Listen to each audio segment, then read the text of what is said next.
नहीं पढ़ रखा होगा? क्या उन्होंने जब जब हो धर्म की हानि नहीं पढ़ रखा होगा? इतना बड़ा विद्वान है, वो प्रश्न कर रहा है कि आप बताइए भगवान अवतार क्यों लेते हैं? इसका मतलब है कि भगवान क्यों अवतार लेते हैं, इसको इदमित्थम कोई नहीं कह सकता। आप बताइए, आप क्या जानते हैं? क्योंकि हरि अवतार हेतु ही हो,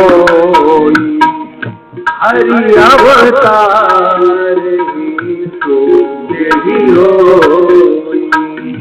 इदमित्थम कही जाय न कोई, इदमित्थम कही जाय न कोई। तदपि संत मुनि वेद पुराण, तदपि संत मुनि वेद पुराण,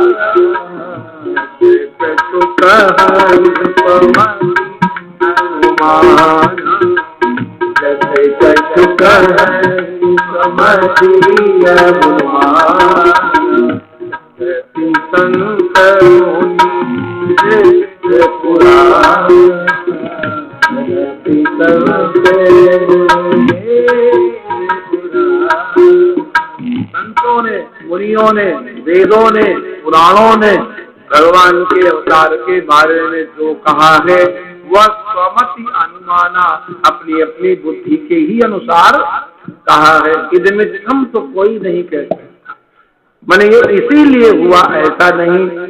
हे सूत जी, आप भी हमको बताओ, प्रश्न किया और उसके बाद बोले कि भगवान ने अनेक अवतार लिए हैं, भगवान के अवतारों की संख्या भी हम श्रवण करना चाहते हैं। भगवान ने अवतार लेकर के कितने लीलाएं की, उन लीलाओं को हमें सुनाइए। एक क्रमशः प्रश्न है। पहला प्रश्न, परम कल्याण जीव का कैसे हो? दूसरा प्रश्न, शास्त्रों का सार क्या है? तीसरा प्रश्न, भगवान के अवतार का प्रयोजन क्या है? चौथा प्रश्न, भगवान के अवतार कितने हैं? पांचवा प्रश्न, भगवान की लीलाएं क्या हैं? और छठा प्रश्न, जब भगवान लीला करके धराधाम को त्याग कर चले जाते हैं तो धर्म की रक्षा कौन करता है? धर्मः कम शरणं गतः, धर्म किसकी शरण में जाता है? और इस प्रश्न का उत्तर इसी दूसरे अध्याय में दे दिया गया। आज बहस चल रही है, अपने यहाँ ऋषि परंपरा के अनुसार ही सारे संबंध किए जाते हैं। आज लोग उसी पर उंगली उठाते हैं। उस समय ये नियम बने थे, अब जमाना बदल गया है। ये प्रश्न करना चाहिए कि जमाना बदल गया तो क्या आपने कान की जगह आंख से सुनना शुरू कर दिया? अब तो जमाना बदल गया, कान बहुत दिन सुन चुका, अब आंख से सुनो। जमाना बदल गया है, इसलिए सूर्य को अब पूरब से उदित होना नहीं चाहिए। जमाना बदल गया है, इसलिए अब श्वास लेने की कोई जरूरत नहीं है। क्या बदल गया है जमाना? कुछ नहीं बदला, केवल हमारा चिंतन बदल गया, क्योंकि संग छूट गया और सत्पुरुषों के वचनों में श्रद्धा नहीं रही, इसलिए जमाना बदला हुआ सा लगता है। श्रीमद् भागवत जो है, जब भगवान चलने लगे तो अपना तेज भागवत जी में रख दिया, ये लिखा हुआ है यहाँ। इसलिए जब भगवान अदृश्य हो गए तो भगवान की जगह पर भागवत अर्थात शास्त्र ही धर्म की रक्षा करेंगे और कोई नहीं कर सकता धर्म की रक्षा। इसलिए धर्म, अर्थ, काम और मोक्ष के विषय में आप कृपा करके हमें बताइए। यह प्रश्न जब कर दिया तो सुखदेव भगवान ने सोचा, सुखदेव भगवान के प्रिय शिष्य सूत जी ने सोचा कि हमें गुरुदेव का स्मरण करना चाहिए। तो जैसे श्रीमद् भागवत के महात्म के द्वितीय श्लोक में वंदना की गई, वैसे ही द्वितीय अध्याय के द्वितीय श्लोक में वंदना भगवान सुखदेव की गई। महात्म में भी सुख वंदन है और भागवत जी में भी सुख वंदन है। और वही प्रसिद्ध श्लोक है, यम प्रव्रजन्त मनुपेत मपेत कृत्यम द्वैपायनो विरह कातर आजुहाव पुत्रेति तन्मयतया सर्वोभिनेदुः। बड़ा सुंदर ये प्रश्न है। प्रतिध्वनि वही निकलती है जो बोली जाए, और प्रायः कूप में या मंडप में या किसी भवन में निकलती है। लेकिन वन में खड़े होकर के कोई अगर स्वर उच्चारण करे तो वृक्षों से प्रतिध्वनि निकले, ऐसा कभी सुना नहीं गया है। लेकिन यहाँ तो सर्वोभिनेदुः, यहाँ तो वृक्षों ने प्रतिध्वनि की, और वो नहीं की, उन्होंने कहा पुत्र पुत्र, तो वृक्षों से निकला पिता पिता, हाँ पिताजी, हाँ पिताजी। इतने पुत्र कहाँ से आ गए? क्योंकि सर्वभूत हृदयम, हृदय शब्द का एक अर्थ है चित्त, और हृदय शब्द को अगर काट दिया जाए तो हृत और अय दो शब्द हैं। अय गतौ धातु है, तो हृत माने मन, अयते प्राप्नोति, सर्वेषां भूतानां हृत अयते इति हृदयः, माने समस्त प्राणियों के हृदय में जो प्रविष्ट होकर के बैठे हैं। हृदय माने हृदय में प्रविष्ट होकर के बैठे हुए। तो सर्वभूत हृदयम, समस्त प्राणियों के अंतःकरण में प्रविष्ट है, इसलिए वो वृक्षों में भी प्रविष्ट है, वो वृक्षों में भी है। एक संत ने यही कथा सुनाई।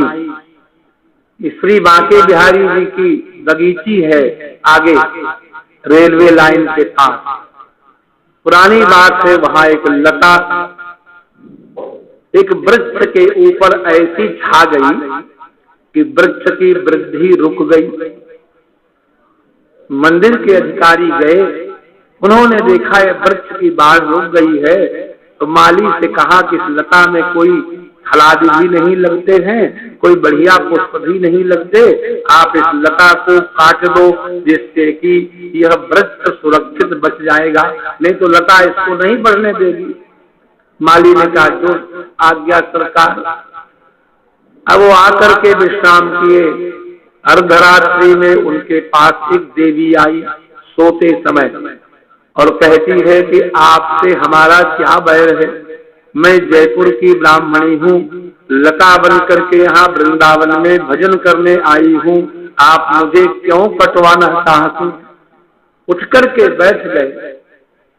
बड़ा पश्चाताप हुआ और मन में विचार किया जल्दी सवेरा हो। प्रातः काल 4 बजे ही दौड़ करके गए और माली से कहा भैया काटी तो नहीं? अभी नहीं काटी, तो ठीक है अब काटना भी मत, समझे? यही तो बात है। मने प्रायो वताम विहगा मुनयो बनेस्मिन कृष्णे छितम तदुदितम कल वेणु गीतम। इस वृंदावन में, ये भागवत जी कह रही हैं, बांके बिहारी जी के बगीची की कथा कोई यह भी कह सकता है कि काल्पनिक है, किंतु श्रीमद् भागवत का 10वां स्कंद 21वां अध्याय कहता है, गोपियां कहती हैं माता यशोदा से कि हे अम्ब प्रायः अस्मिन बने विहगा मुनयः, इस वृंदावन में जो पक्षी हैं ये ऋषि मुनि हैं, इन्होंने अवतार ले लिया है भगवान का दर्शन करने के लिए, और जो है उनकी बांसुरी को कृष्ण क्षितम, कृष्ण से ईक्षणम एव ईक्षितम, कृष्ण दर्शन करने के लिए, और तदुदितम कल वेणु गीतम, उनसे प्रकट होने वाली जो वेणु है उसके गीत को महाराज आरुह्य द्रुम भुजान रुचिर प्रवाला शृण्वन्त्यमीलित वृषो विगतान्यवाच। वो वृक्षों की शाखाओं पर बैठकर 2 इंद्रियों से एक साथ आनंद लेते हैं, नेत्रों से भगवान की कोटि कोटि कामदेव के सौंदर्य दर्प को दलन करने वाली रूप माधुरी का स्वाद लेते हैं नेत्रों से, और सकल विषयों को निवृत्त करने वाले रस को प्रकट करने वाली बांसुरी की ध्वनि को वो कानों से सुनते हैं। एक समय में एक ही इंद्रिय एक विषय को ग्रहण करती है, यह नियम है। लेकिन जब भगवान सामने आ जाते हैं तो नेत्र और कर्ण दोनों ही तृप्त हो जाते हैं। इसलिए समस्त प्राणियों के अंतःकरण में सुखदेव भगवान विराजमान हैं, इसमें किसी प्रकार का कोई संदेह नहीं करना चाहिए। तम सर्वभूत हृदयं मुनिमानतोऽस्मि यस्त्वानुभाव मथिल श्रुति सारमेकम् अध्यात्मदीपमति शीर्षतां तमोऽन्धम् संसारिणां करुणया पुराणगुह्यो तम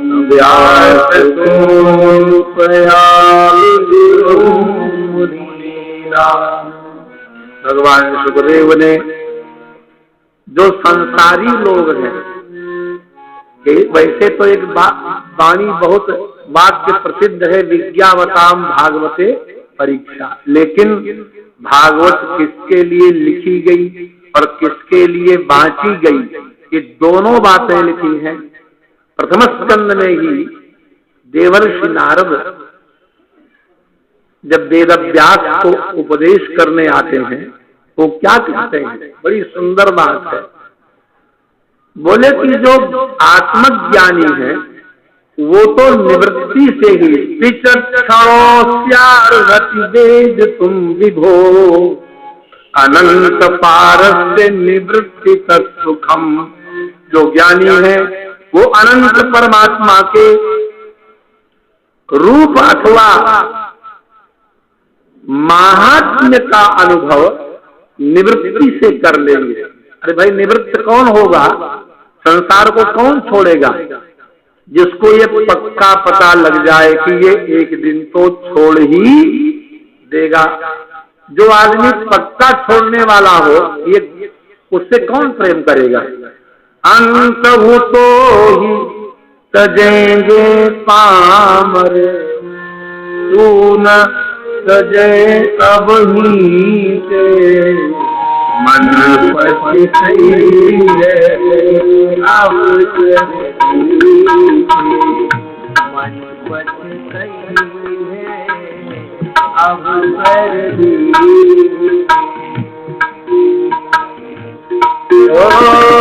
दुर्लभ देह पाई हरि पद भजो दुर्लभ देह पाई हरि पद वचन कर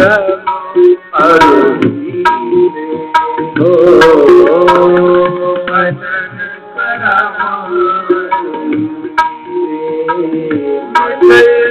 काम अग्नि तुलसी कहूँ विषही न काम तुलसी कहूँ विषही न काम अग्नि तुलसी कहूँ विषय भोग बहु मन पचतई है अवसर भी मन पचतई है अवसर भी अवश्यम याकारः चिरतरमुषि स्वापि विषया। ये विषय बहुत दिन तक भी हमारे साथ रह ले तो भी एक दिन जरूर ही हमको छोड़कर चले जाएंगे। तो जिसको यह पक्का बोध हो जाएगा वो संसार में आसक्ति करेगा ही नहीं।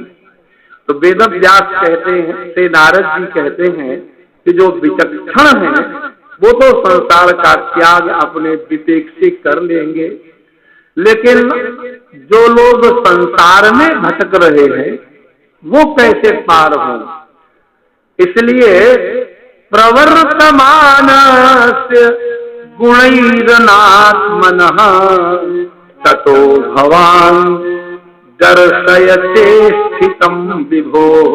इसलिए हे व्यास जी, जो साधारण लोग हैं, जो संसारी लोग हैं, उनके कल्याण के लिए तुम भगवत कथा सुनाओ, नारद जी कहते हैं। और यहाँ संसारी नाम करुणया पुराण गुह्यम, ये थोड़े कहा कि वेदांती नाम, आत्मज्ञानी नाम, जो संसारी लोग हैं। संसारी लोग का मतलब है जिनको अभी देह से निवृत्ति नहीं हुई, उन लोगों को कृपा करके पार कराने के लिए भगवान सुखदेव ने एक दीपक हाथ में दे दिया। वो दीपक कहाँ जलता है? अध्यात्म दीपम। अध्यात्म शब्द का शुद्ध अर्थ है आत्मा में होने वाला। अध्यात्म माने कोई बहुत लंबी चौड़ी चीज नहीं, आत्मनि इति अध्यात्मम, जो आत्मा में होता है उसे क्या कहते हैं? अध्यात्म। ये दीपक कैसा है? अध्यात्म दीप है, जो अंतःकरण में जलेगा। यहाँ तेल बत्ती की जरूरत नहीं है, क्योंकि सहज प्रकाश रूप दिन रात, सहज प्रकाश रूप नहीं कछु चाहिए दिया, नहीं कछु चाहिए दिया। राम भगति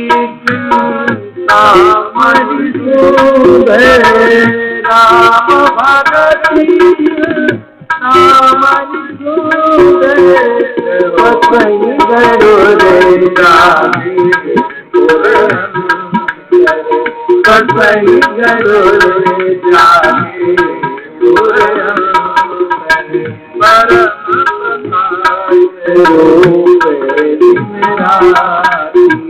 परम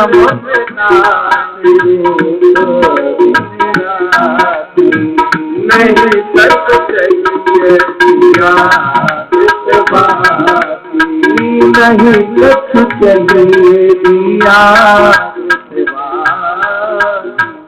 अध्यात्म दीप मति तितिर्षतां प्रबोधम्, संसारिणां करुणया पुराण गुह्यम्,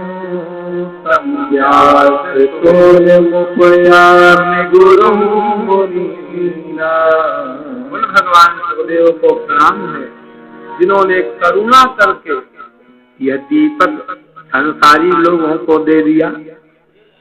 धर्म अर्थ काम मोक्ष, मोक्ष को भक्त लोग कई नामों से कहते हैं। कोई लोग वैकुंठवास कहते हैं, कोई निकुंजवास कहते हैं, कोई साकेतवास कहते हैं, जिसकी जहां निष्ठा हो। और ज्ञानी लोग कहते हैं कि वो मुक्त हो गया। मोक्ष तो मोक्ष जो है वो साध्य है, और 3 साधन है, धर्म अर्थ और काम। धर्म किस लिए करना चाहिए? तो धर्म के 2 फल हैं, एक मुख्य फल, एक गौण।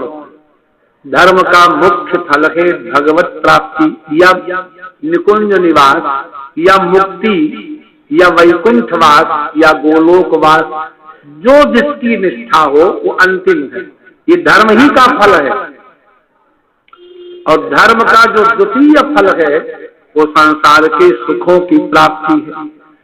जो लोग ज्यादा सुखी हैं, धनी हैं, स्वस्थ हैं, ये कोई संयोग बस नहीं हो गए हैं, ये अपने धर्म के कारण है। यही प्रमाण है और कोई प्रमाण नहीं है। प्रयास तो सभी करते हैं हम सुखी रहें, सब काहे नहीं सुखी होते हैं? क्योंकि उनके पास धर्म की पूंजी नहीं है।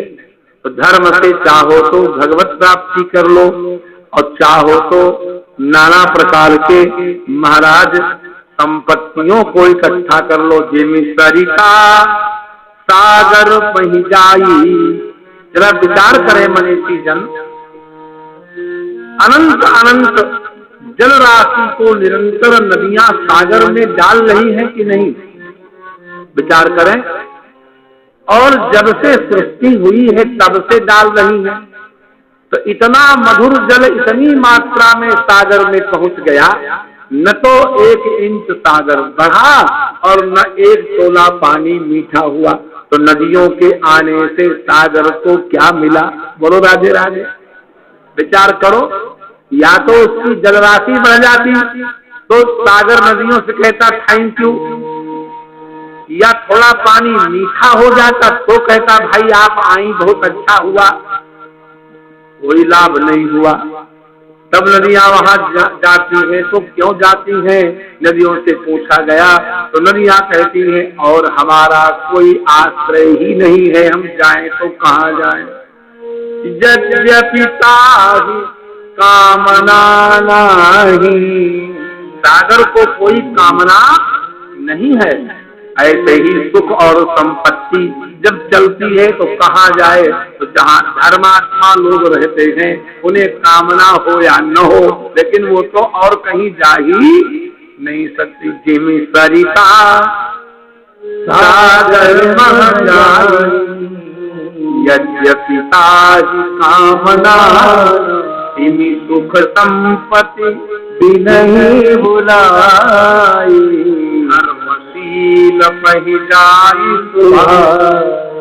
यहाँ शब्द है धर्मशील, ये जान रखना।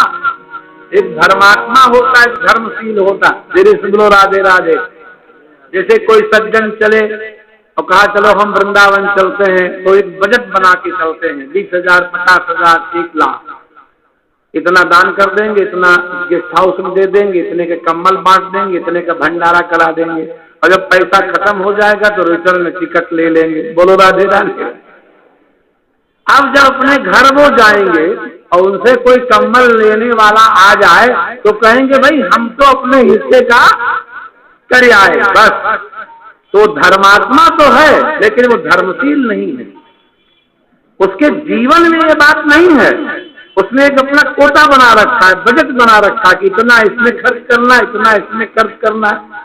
और वो ऐसे लोग शास्त्र भी खोजे रहते हैं, शास्त्र उनकी मदद करता है। जैसे अष्टम स्कंद में भगवान शुक्राचार्य ने बलि को समझाया कि अपने धन के 5 हिस्से करो, एक हिस्सा धर्म पे, एक हिस्सा कीर्ति पे, एक हिस्सा धन कमाने पे, एक हिस्सा अपने भोग में, एक हिस्सा अपने संबंधियों के लिए रखो, रिश्तेदारों के लिए। कभी ब्याह होगा, काज होगा, लड़की आएगी, बुआ आएगी, उसको देना पड़ेगा। बोलो राधे राधे। तो बंटवारा किए बैठे हैं। अब उसमें से कोई उनका बजट दूसरी जगह नहीं हो, धर्मात्मा हो सकता है। लेकिन जो धर्मशील होते हैं ऐसे महापुरुषों के पास बिना बुलाए ही सुख संपत्ति। लेकिन ये 2 नंबर का फल है। प्रथम फल है भगवत प्राप्ति। अब तीसरा पुरुषार्थ है अर्थ। अर्थ माने धन। तो धन का क्या करें? तो धन के भी 2 फल है। नार्थस्य धर्मैकांतस्य कामो लाभाय हि स्मृतः। धन का प्रथम श्रेष्ठ फल है धर्म की प्राप्ति, और धन का दूसरा फल है कामनाओं की पूर्ति। आप चाहो तो 100 रुपए का साबुन लगा लो, मैं 10 रुपए के साबुन से भी काम चल सकता है। बोलो राधे राधे। चाहो तो 3,000 का कूलर लगाओ या 30,000 का एसी लगाओ। बोलो राधे राधे। और चाहो तो 30,000 रुपयों को किसी ऐसे गांव में जहां माताएं मील मील से पानी लाती हो, वहां एक नल लगवा दो। बोलो राधे राधे। ये हो सकता है कि नहीं? तो धन का प्रथम फल है धर्म, और धन का गौण फल है अपने सुखों की प्राप्ति, कामनाओं की पूर्ति। अब रह गई चौथा पुरुषार्थ काम। इसका क्या फल है? तो काम का फल ये है कि जीवन चलता रहना चाहिए। कामस्तेन्द्रिय प्रीति ही। काम के प्रथम फल है कि जीवन चलता रहे जिससे भजन हो सके, और दूसरा फल है इंद्रिय की प्रीति होनी चाहिए। यहाँ से चलो बिरला मंदिर में चाट खाएंगे। बोलो राधे राधे। जो जाएंगे बिरला मंदिर चाट खाने, वो काहे के लिए जाएंगे? जीवन को स्वस्थ रखने के लिए कि जिह्वा को तृप्त करने के लिए? विचार कीजिए। कामस्तेन्द्रिय प्रीति, ऐसी कामना जिससे इंद्रियों को निरंतर प्रसन्न किया जाए हो सकती है, लेकिन यह द्वितीय फल है, अच्छा फल नहीं है। और काम का प्रथम फल है इतना जरूर भोजन करो जिससे कथा में 3 घंटे बैठ सको, इतने जरूर वस्त्र पहनो जिससे ठंड न लग जाए, कल का सत्संग छूट जाए। राधे राधे। कामस्य नेन्द्रिय प्रीति लाभो जीवेत यावता। तो प्रश्न किया शिष्य ने, ये जब हम सुख भोगेंगे ही नहीं तो जीकर भी क्या करेंगे। ले एक हमारे मित्र थे प्रोफेसर, अब चले गए गांव, उनसे महात्मा जी ने पूछा, किसी घाट में रहते थे, उन्होंने कहा प्रोफेसर साहब रसगुल्ला मत खाया करो, तुमको डायबिटीज है, तुम मर जाओगे। उन्होंने कहा महाराज जब रसगुल्ला ही नहीं खाएंगे तो जी के भी क्या खाएंगे। अब बताओ, यहाँ ये लिखा है कि काम का जीवन चलता रहना चाहिए। तो बोले जीवन का फल क्या है, तो जीवन के भी 2 फल हैं। धीरे से बोलो राधे राधे। हाँ, धीरे से बोलते रहेंगे तो चैतन्यता बनी रहेगी। धीरे से बोलो। हाँ, बोले जीवस्य तत्व जिज्ञासा नारथो यस्येह कर्म विहि। जीव का प्रथम फल है उतना कर्म करे जिससे तत्व जिज्ञासा हो जाए।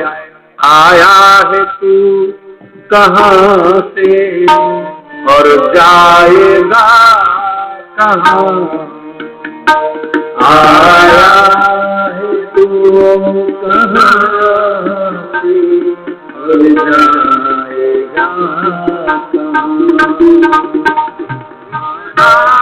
ही मन विचारे तेरा ही मन विचार ले, बस हो गया भजन मन की तरंग मार दे, बस हो गया भजन। आदत बुरी सुधार दे, बस हो गया भजन।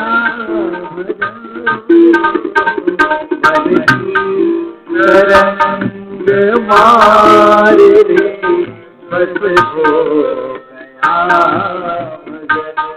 जीव का फल है सत्य की जिज्ञासा। मैं कौन हूँ, कहाँ से आया हूँ, कहाँ जाऊंगा, किस लिए शरीर मिला है, इन पर विचार करना ही जीवन का प्रथम फल है।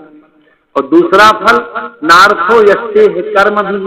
तमाम काम ले लो, अध्यापन भी कर लो, जीवन बीमा का लाइसेंस भी ले लो, प्लाटिंग भी करने लग जाओ, कोई एजेंसी चाय की भी ले लो, एक लोहे की दुकान भी खोल लो। राधे राधे। माने जीवन को परेशान करके धर दो, ये भी किया जा सकता है। तो नार्थो यस्येह कर्म भी। तुलसी कहते हैं छठ दमशील विरति बहु कर्मा, छठ दमशील विरति बहु कर्मा। ज्यादा कर्म करके कोई सुखी नहीं रह सकता। छठ दमशील, अपनी इंद्रियों को थोड़ा समेटा जाए कछुए की तरह।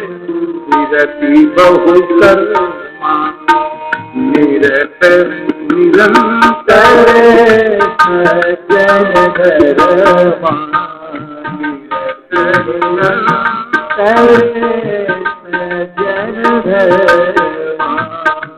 सजन धर्मा, निरंतर सजन धर्मा। जीवस्य तत्व जिज्ञासा नारथो यस्येह कर्म। ज्यादा कर्म करना ये भी जीवन का फल हो सकता है, लेकिन जीवन तो इसलिए मिला है कि हम ये समझ जाए कि हमारे जीवन का प्रयोजन क्या है। सुखदेव भगवान से पूछा श्री परीक्षित राजा ने कि हमें क्या मिल जाता तो हम जान जाते कि जीवन का फल मिल गया। देखिए ये प्रश्न है, एक वाक्य में सुखदेव भगवान ने उत्तर दे दिया। हाँ, जन्म लाभ परः पुंसः। इस जीव के जन्म का सर्वश्रेष्ठ लाभ ये है कि अंते नारायण स्मृति। ऐसा ऐसा जीवन जिया जाए कि अंत समय में भगवान की याद आ जाए। कि जीवन का फल है और याद उसकी आती है जो हमें सबसे ज्यादा प्रिय होता। याद किसकी आती है? जड़भरत जैसे योगी को तो याद आई ही नहीं, उसको तो हिरण की याद आ गई। अजामिल को पुत्र की याद आई तो कोई आश्चर्य नहीं है, क्योंकि वो तो उसी में लगा रहता था। किंतु स्मरण आना बहुत कठिन है। जन्म जन्म मुनि जतन कराही, ये बात तो ऐसे ही नहीं लिख दी गई। अंतराम सही आवत नहीं, बहुत मुश्किल है, बड़े बड़े। इसीलिए आपको आश्चर्य होगा, मुंडक उपनिषद में और मांडूक्य उपनिषद में और केनोपनिषद कठोपनिषद में, तीनों उपनिषदों में एक मंत्र है जो बहुत ज्यादा महत्वपूर्ण बात होती है। वेद भगवान उसको बार बार दोहराते हैं और वेद भगवान कहते हैं नायम आत्मा प्रवचनेन लभ्या, केवल प्रवचन करके कोई भगवत प्राप्ति नहीं कर सकता। कितना ही बड़ा उच्च कोटि का प्रवचन करता हो, न मेधया, केवल बुद्धि से नहीं पा सकता, न बहुना श्रुतेन, बहुत वेद श्रवण करके भी नहीं पा सकता। ऐसा कुछ करते यमे वही सब्रुणुते। अब जरा विचार करो, धूल में सना हुआ बालक अगर रो रहा है तो बालक अपने प्रयास से माता की गोदी पाएगा कि माता की करुणा से माता की गोदी पाएगा? विचार कीजिए। ऐसा बालक बन जाए कि हम बहुत मलिन हैं प्रभु, लेकिन हमारी बाहें छोटी है, हम आपके गोद तक तो आ नहीं सकते, आप झुक करके मुझे उठा लेंगे तो जरूर हम आप तक पहुंच जाएंगे। यमे वही सब भ्रूणते, जिसको स्वयं मुहमरण कर ले तेन लभ्या, ये शेष आत्मा विवृणते तरुण स्वाम। लेकिन शर्त यह है कि वहां कोई पर्दा नहीं होना चाहिए, निरावरण होना चाहिए। क्षीरहरण की लीला ही यही लीला है। जो लोग भागवत नहीं पढ़ते या विधर्मी लोग हैं, वो इन लीलाओं पर उंगली उठाते हैं, प्रभु पर मोह धरी जड़ प्राणी। लेकिन क्षीरहरण की लीला जब हुई थी तो भगवान की अवस्था 6 वर्ष की थी और गोपियां 7 वर्ष और 6 वर्ष और 8 वर्ष की थी। जब मूल में ये बात संकेत कर रही है तो वहां संसार कहां से आ गया? जब क्षीरहरण लीला के 1 वर्ष बाद गिरिराज को भगवान ने उठाया है, और जब भगवान ने गिरिराज को उठाया तो कई जगह भागवत में लिखा यह सप्ताहायनो बाला, 7 वर्ष की अवस्था प्रभु की थी जब उन्होंने गिरिराज उठाया। तो 6 वर्ष के बालक में कहीं संसार दिखेगा? इस कलयुग में भी बोलो राधे राधे। आवरण भंग की लीला है। कबीर कहते हैं तो हे पिया मिलेंगे, तुम्हें प्रियतम मिलेंगे, लेकिन शर्त क्या है? घूंघट हटाना पड़ेगा। घूंघट के पर्दे खोल तो पिया मिलेंगे, घूंघट के पर्दे खोल परमात्मा कहीं गया नहीं है। नाजा मक्के से नाजा काशी, अपने अंदरों लब अविनाशी। लुधियाना के संत गाते थे, न मक्का जाओ न काशी जाओ, नाजा मक्के से नाजा काशी, अपने अंदरों लब अविनाशी। वहां पढ़ के दिखावे तेनु तेरा, कुल्ली दे बिचो राम लभले। कहीं जाने की जरूरत नहीं है, बात में है। घट घट रमता राम रमैया, घट घट रमता राम रमैया, घट रमता राम रमैया, घट रमता राम रमैया। सुख बचन मत बोल, पिया कुछ वचन मत बोल घूंघट के मत खोल रंग महल में दीप बरत है, रंग महल में दीप बरत है, महल दीप बरत है। आत्मिक ज्योति जलाने की आवश्यकता है। राम नाम की ज्योति तू जला के देख ले। रंग महल में दीप बरत है, आसन से मत डोल तुलसिया आसन से मत डोल प्रिय मिलन के लिए यह शरीर मिला है। जीवत तत्व जिज्ञासा नारथो यस्ते कर्म ही। तो प्रश्न उठा दिया ऋषियों ने कि आप कहते हैं जीवन का फल है तत्व जिज्ञासा। तत्व क्या होता है? तत्व की परिभाषा क्या है? किसे कहते हैं तत्व? तो कहा कि देखो तीन ही मार्ग हैं, ज्ञान मार्ग, कर्म मार्ग और उपासना मार्ग। ज्ञान मार्ग के लिए वह तत्व ब्रह्म नाम से जाना जाता है, और जो लोग कर्म मार्गी हैं वो उसको परमात्मा कहते हैं, और जो उपासना मार्गी है वो उसे भगवान कहते हैं। श्रीमद् भागवत में जहां जहां भगवान शब्द का प्रयोग है उसका अर्थ क्या किया जाए, तो प्रथम स्कंद में सूत जी ने संकेत कर दिया कि मुकुंदात कोवातिरिक्त भगवत पदार्थ। श्रीमद् भागवत में श्री कृष्ण के अतिरिक्त भगवान शब्द का और कोई अर्थ नहीं।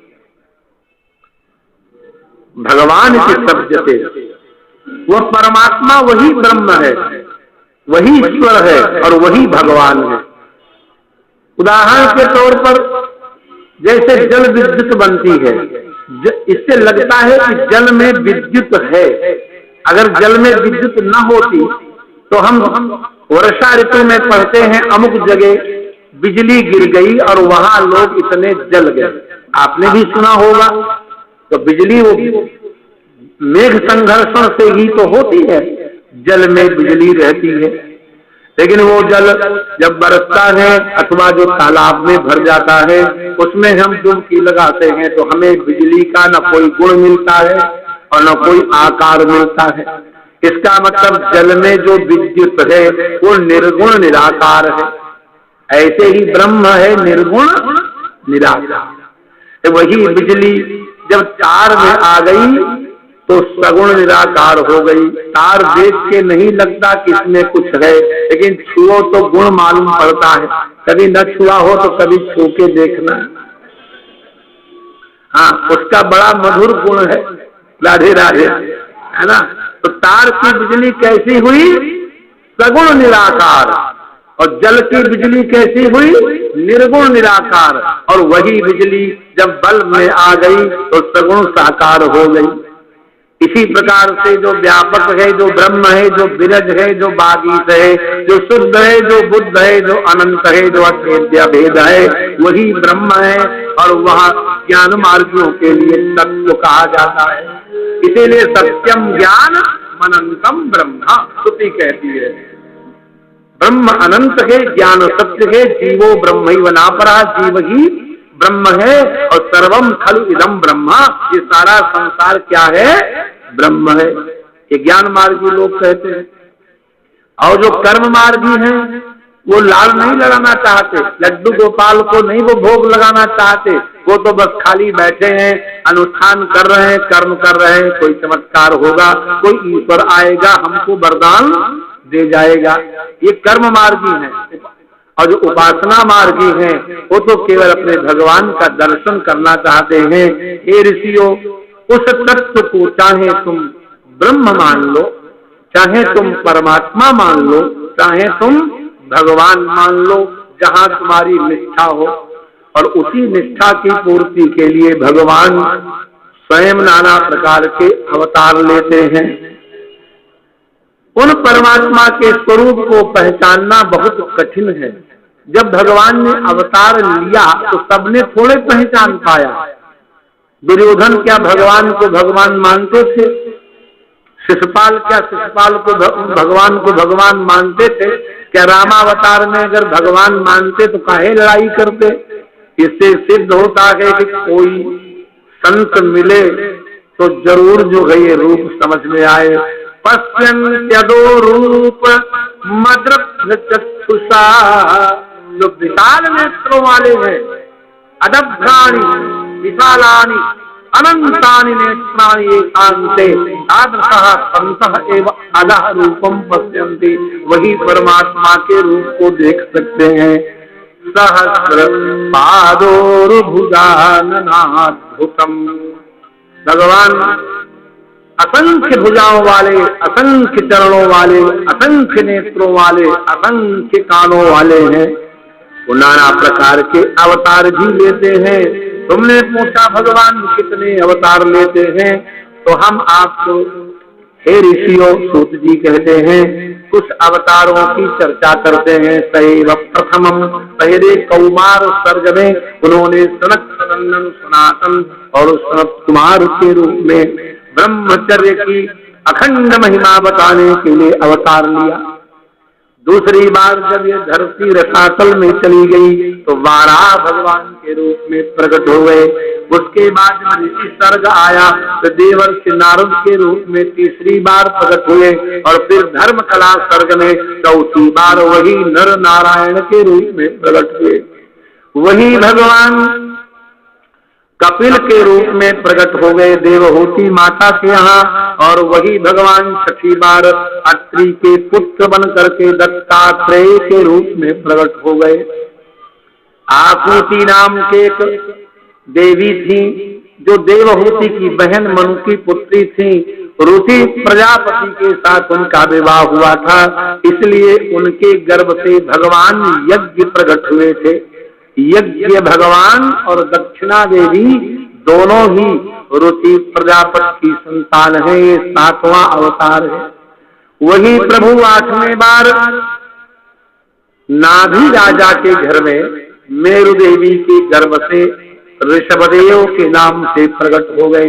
9वीं बार वही पृथु बने, 10वीं बार मत्स्य बने, 11वीं बार कमठ कछुआ बने, 12वीं बार धन्वंतरी बने, 13वीं बार वही मोहिनी बन करके प्रकट हो गई, 14वीं बार वही नरसिंह बने, 15वीं बार वामन बने, 16वीं बार परशुराम बन करके आए, 17वीं बार वेद व्यास बने, 18वीं बार श्री राम बने, 19वीं बार श्री बलराम बने, और 20वीं बार श्री कृष्ण के रूप में प्रकट हुए। 21वां अवतार बुद्ध का हुआ। एक अवतार पुराणों के अनुसार अधिशेष है, जिसको कल्कि अवतार कहते हैं। इसके अतिरिक्त भी भगवान के 4 अवतार हुए हैं। 2 बार श्री हरि के रूप में, 1 बार त्रिकूट पर्वत पर और 1 बार मधुबन में। ध्रुव पर कृपा करने के लिए मधुबन में प्रकट हुए, और गजेंद्र पर कृपा करने के लिए त्रिकूट पर्वत पर प्रकट हुए। वेदों का उद्धार करने के लिए हयग्रीव बन करके आए, और ब्रह्मा जी के संदेह का निवारण करने के लिए हंस रूप में भगवान प्रकट हुए। ये 4 और अवतार हैं। इस प्रकार से भगवान के 26 अवतारों का स्पर्श श्रीमद् भागवत में जगह जगह पर किया गया है। किंतु इन समस्त अवतारों में से शायद कोई ही ऐसा अवतार होगा जिसका सारा मर्म कोई जान पाया हो। कोई नहीं जानता, भगवान को जानते ही नहीं है कोई, बाकी सब ठीक है। हाँ, सोई जाने यही देहु जनाई। वाल्मीकि भगवान से प्रभु राम ने पूछा, मुनिवर मेरे अवतार से पहले 10,000 वर्ष पहले तुमने राम कथा लिख दी। ये प्रामाणिक बात है कि वाल्मीकि भगवान ने राम कथा रामावतार के 10,000 वर्ष पहले लिखी, और इसीलिए जितनी वाल्मीकि भगवान ने लिखी थी उसके बाद भी जब भगवान ने लीला का संवरण नहीं किया तो वाल्मीकि भगवान प्रकट हो गए आकर, और भगवान ने जब पूजन किया, ऋषिवर कैसे दर्शन दिए तो आंखों में आंसू आ गए। बोले प्रभु, मैंने तो यहीं तक की लीला लिखी थी, अगर आगे भी आप लीला करेंगे तो हमारी रामायण को कोई प्रामाणिक नहीं मानेगा। भगवान ने कहा ठीक है, तो आपने जितना लिखा है हम उतनी ही लीला। भगवान ने वाल्मीकि भगवान से पूछा, आप तो हमको अच्छी तरह जानते हैं? तो वाल्मीकि जी ने नेत्र नीचे कर लिए। जब देखन तुम देखन हारे, जग देखन तुम देखन हारे, विधि हरि शंभु। ध्यान में, विधि हरि शंभु, ब्रह्मा विष्णु महेश, इसका मतलब है कि ये जो अवतार है इन तीनों देवताओं से पृथक है, क्योंकि उपजहि जात अंश से नाना, शंभु विरंच विष्णु भगवाना, जिनके अंश से करोड़ों विष्णु, करोड़ों ब्रह्मा, करोड़ों शिव प्रकट होते हैं। ये सब एक एक ब्रह्मांड के नायक हैं। विधि हरि शंभु न जावन बारे, विधि हरि शंभु न जावन बारे, देव न जाने मय बहुत देव न जाने तुम्हारा, और तुम्हीं तो जाने हारा, और तुम्हीं ज्ञान निपुणेन जंतु। कितनी भी चतुरता लगाएं लेकिन हम तो जंतु ही बने रहेंगे।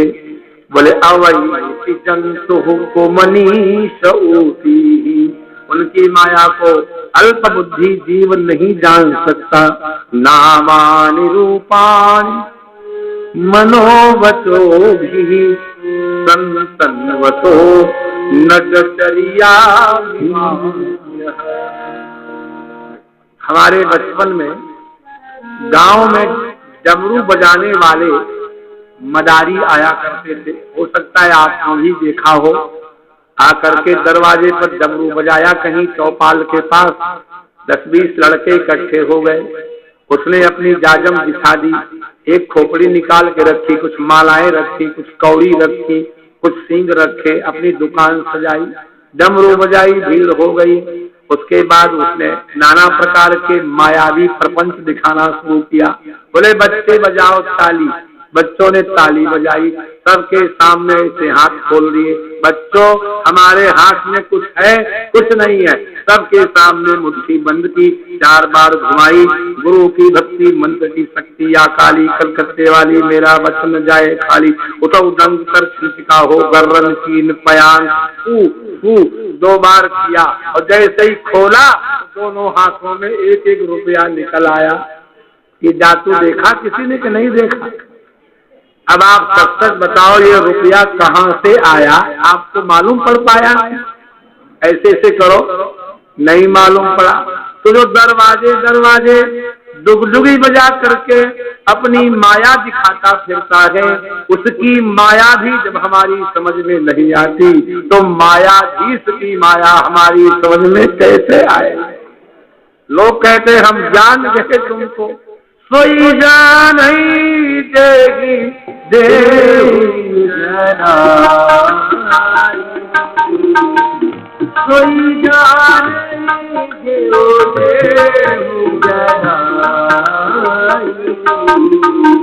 जानत तुमन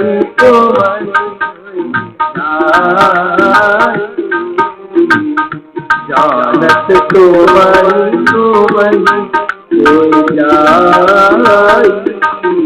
कोई नहीं जानता है भगवान की माया को। तो फिर कौन जानेगा आखिर। बोले सवेद धातु पदवी परस्य दुरंत वीर्यस्य रथांग पाणे यो मायया संततयानुवृत्त्या भजेत तत्पाद सरोज गंधम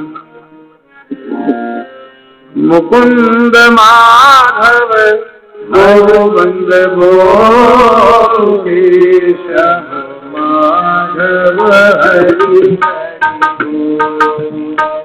गोविंद माधव गोविंद गोपेश माधव हरि माधव हरि हरि बोल हरि हरि बोल हरि हरि बोल हरि हरि बोल गोविंद माधव गोविंद केशव माधव हरि केशव माधव हरि हरि बोल हरि हरि बोल हरि हरि बोल गोविंद बोल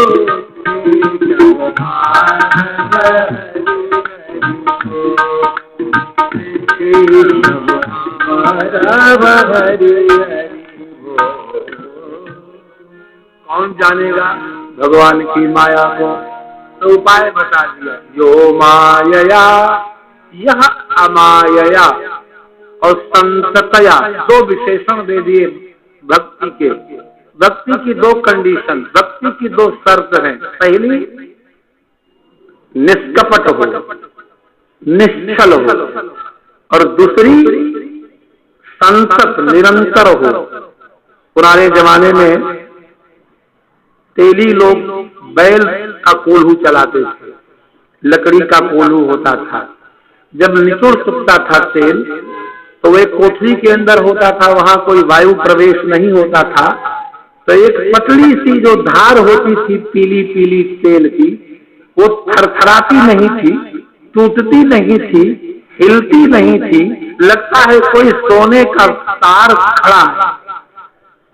तो तैल धारावत अविच्छिन्ना मनसो वृत्ति एवं भक्ति, एक ये लक्षण है भक्ति का।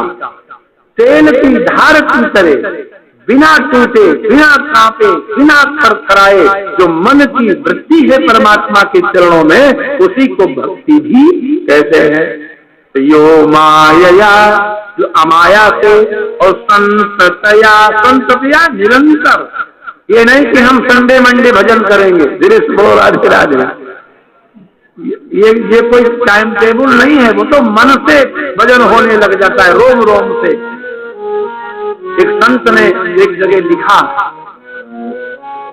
वो सत्य घटना है। नर्मदा के किनारे एक युवक संत चट्टान के ऊपर निर्द्वंद लेटा हुआ है, आंखें बंद है। इतने में एक वृद्ध संत नर्मदा स्नान करने आए। वो स्नान करके निकले तो देखा एक जवान साधु, और ये सो रहा है, उसको उठ करके भजन करना चाहिए। तो उस वृद्ध संत ने उनको थोड़ा झिड़का, अरे कैसे तुम साधु हो, है? सो रहे हो दिन में, उठो भजन करो।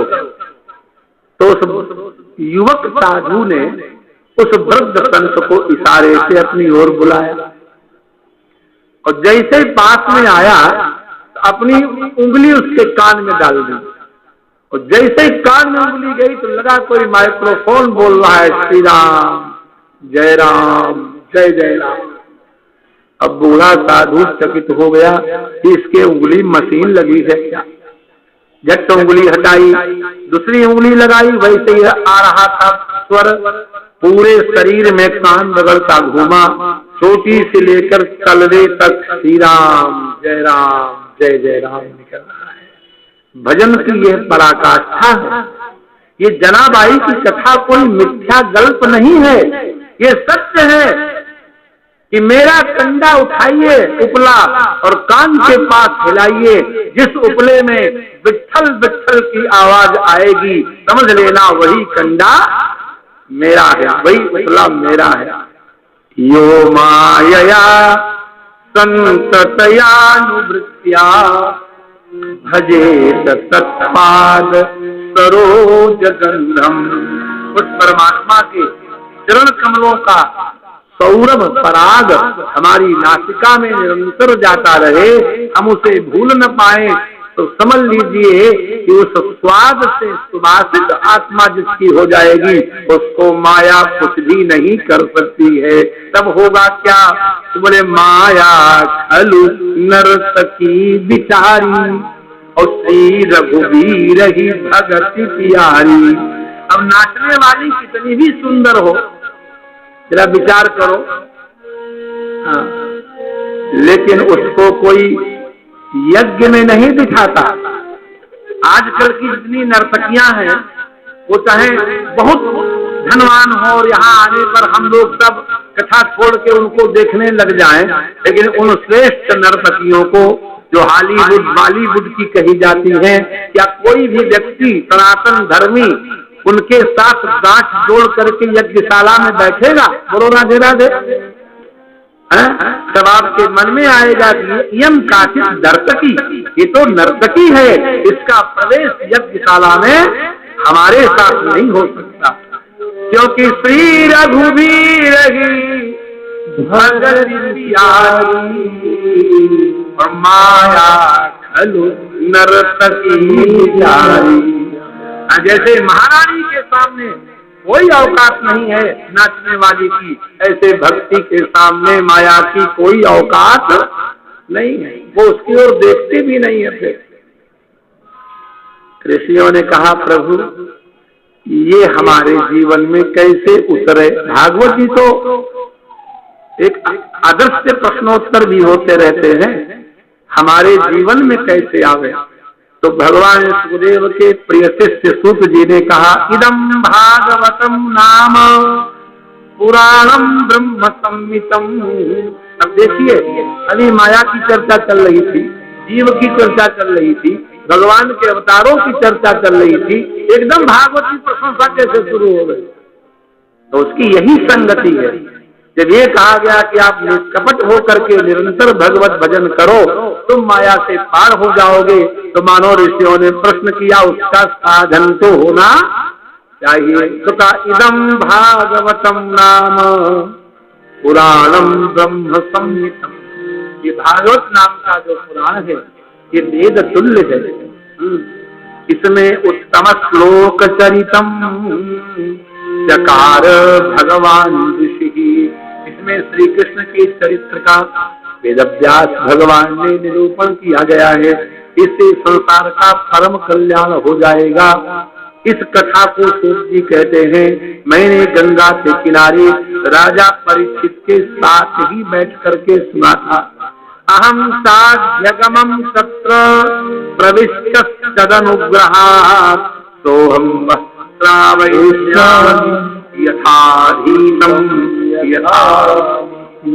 राजा परीक्षित जब कथा श्रवण कर रहे थे तो आसन बड़ा था, अकेले बैठे थे और सूत जी डरते डरते उस सभा में जहाँ बड़े बड़े ऋषि मुनि महात्मा थे पीछे खड़े थे।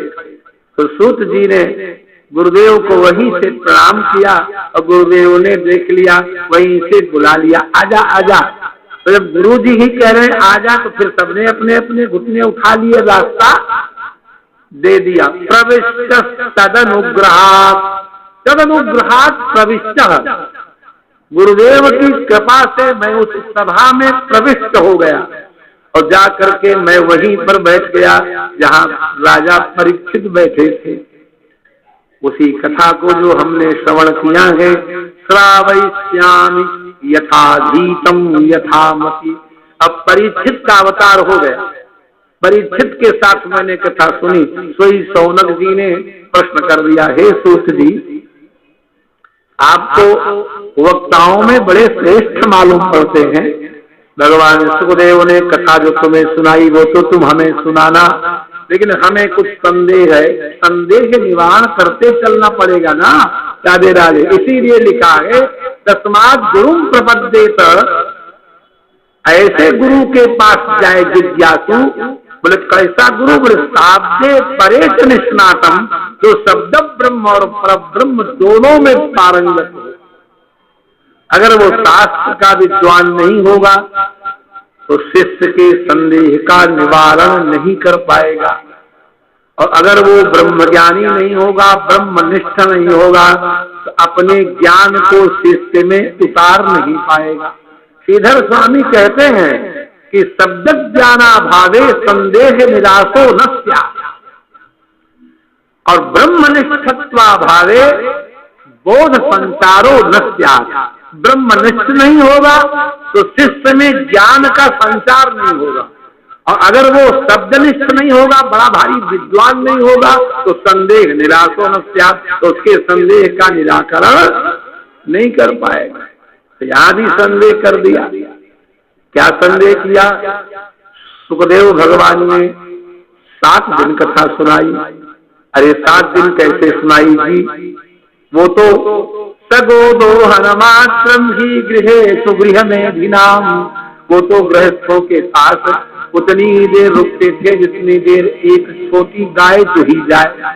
छोटी विशेषण मैंने इसलिए लगा दिया कि देसी गाय, जर्सी गाय तो दोहने में घंटा लगेगा जो 35 लीटर दूध देगी। बोलो राधे राधे।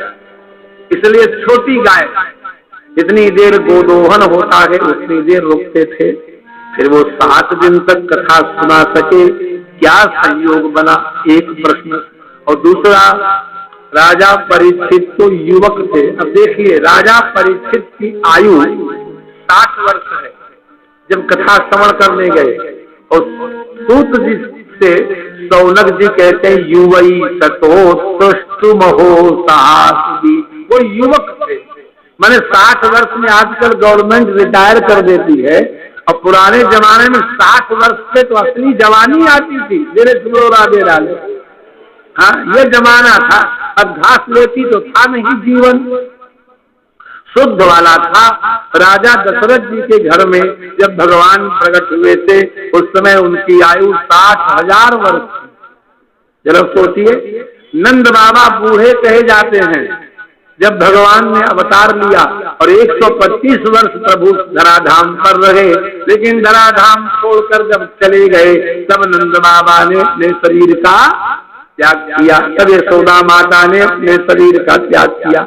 गोपियां जो ये कहती हैं कि कोई धृतासव, हमारे प्राण श्री कृष्ण तुम्हारे पास रखे हैं धरोहर में, तो जिनके प्राणों के रक्षक श्री कृष्ण हो, भला उन ब्रजवासियों के प्राण यमराज कैसे ले सकता है? जरा विचार करो। कहीं प्रमाण नहीं मिलता कि भगवान कृष्ण के रहते किसी एक भी ब्रजवासी ने अपने शरीर का त्याग किया हो। ना, सारे के सारे ब्रजवासी तभी गए जब भगवान धराधाम छोड़कर चले गए, क्योंकि भगवान उनके प्राणों के रक्षक थे, धरोहर में प्राण रखे हुए थे। राजा परीक्षित युवक हैं, कोई छोटे मोटे काम छोड़कर की भी भगवत कथा नहीं सुनना चाहता, लेकिन वो तो मरण के लिए अंतिम चले गए, अनशन व्रत ले लिया। ऐसी क्या घटना घट गई कि जो उन्होंने अपने शरीर के त्याग का निश्चय कर लिया, और वो राजा होने के नाते उनको अपने शरीर के त्याग का अधिकार भी नहीं था, क्योंकि राजा का शरीर तो प्रजा की संपत्ति होता है, वो अपने शरीर का त्याग नहीं कर सकता। शिवाय लोकस्य भवाय भूतये, और उसका उदाहरण तो आज ही देख लिया वृंदावन वासियों ने। एक राजा आया, 5 वर्ष का राजा, ज्यादा बड़ा भी नहीं, और उसके आने से महाराज क्या दशा हो गई वृंदावन की, पूरी छावनी बना दिया गया वृंदावन है। क्या हाल है। राजा के शरीर की रक्षा बहुत जरूरी है। अगर राजा ही नहीं रहेगा तो बहुत गलत हो जाएगा। शिवाय लोकस्य, संसार के कल्याण के लिए, भवाय भूतये, संपत्ति और ऐश्वर्य की रक्षा के लिए, योत्तम श्लोक परायणा जना, जीवन की नात्मार्थ मसौ पराश्रयम्, मुमोच निर्विद्य कुतः कलेवरम। फिर उन्होंने शरीर के त्याग का निश्चय कैसे किया? दो प्रश्न हो गए। सुखदेव माने वक्ता पर भी संदेह और श्रोता पर भी संदेह। तब उन्होंने कथा प्रारंभ कर दी। द्वापर के अंत की चर्चा है। हे ऋषियों, जिस समय जीव कर्म विमुख होने लगे थे, यज्ञ होत्रादि कम होने लगे थे, भगवान वेदव्यास को बड़ा कष्ट था। उन्होंने एक वेद के 4 भाग कर दिए और उसको अपने 4 शिष्यों को पढ़ा दिया। इतिहास पुराण की रचना की वो मेरे पिताजी रोमहर्षण को पढ़ा दिया।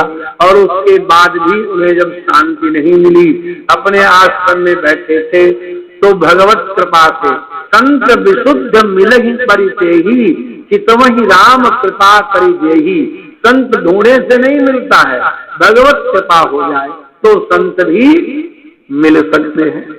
और संत जब मिल जाते हैं तो मिल ही जो संत होय, भगति तात अनुपम सुख मूला। अनुपम सुख, लेकिन मिल ही जो संत होय अनुकूला। संत अनुकूल होंगे तो भक्ति मिल जाएगी, और भगवान अनुकूल होंगे तो संत मिल जाएंगे। बोलो राधे राधे। ये क्रम हो गया। लक्ष्मण जी से भगवान कहते भगति तात, हे तात भक्ति अनुपम सुख मूला। मिलही कब मिलेगी? जो संत होई अनुकूला। संत अनुकूल हो। संत कहाँ मिलेंगे? बोले कि संत विशुद्ध मिलही परिते, संत विशुद्ध मिलही परिते, वही राम कृपा करते, वही राम कृपा करते। आपके ऊपर भगवान की बड़ी कृपा है। आपने सनातन ब्रह्म की जिज्ञासा की, उसका स्वाध्याय किया, फिर भी आप अकृतार्थ की तरह अपने बारे में शोक कर रहे हो। भगवान नारद ने भी वेदव्यास ने कहा, क्या है आपको तकलीफ? तो देखो,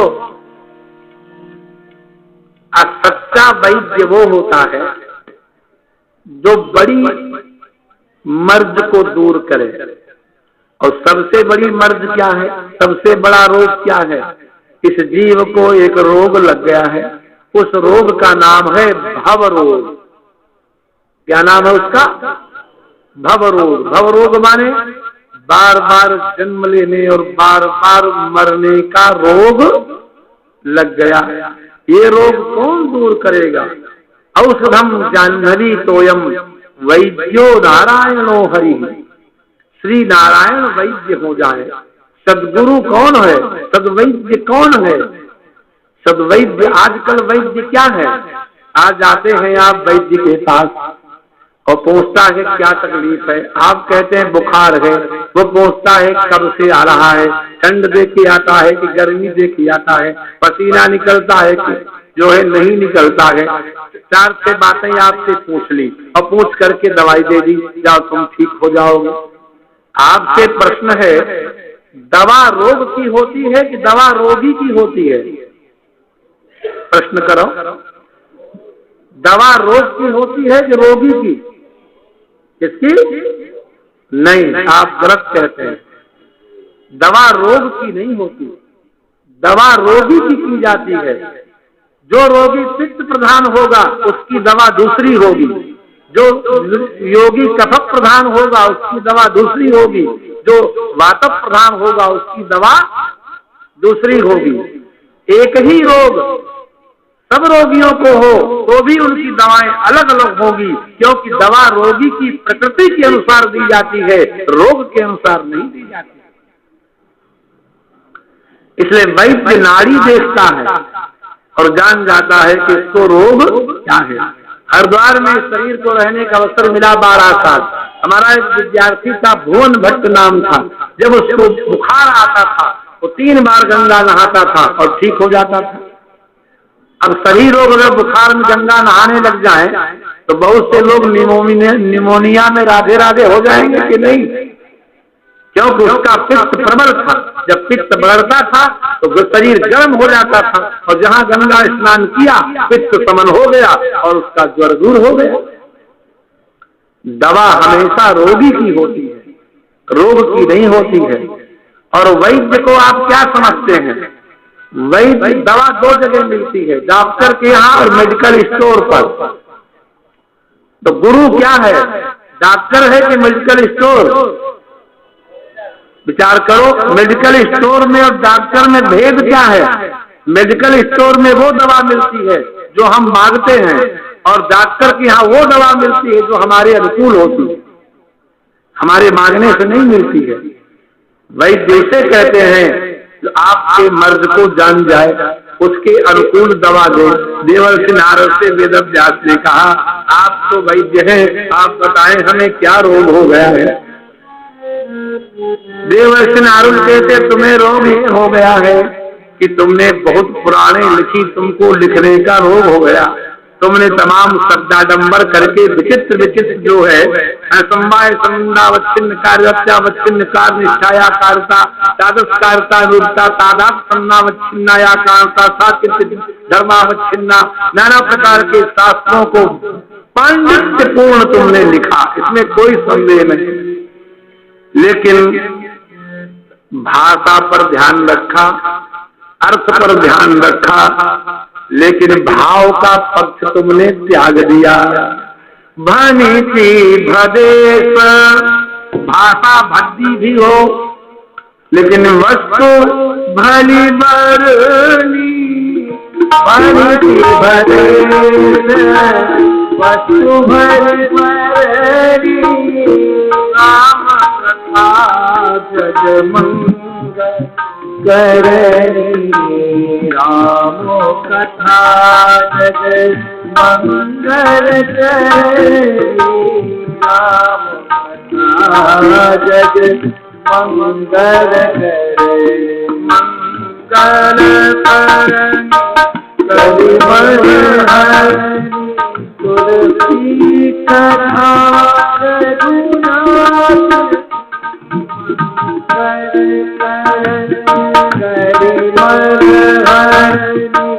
तुलसी कथा रघुनाथ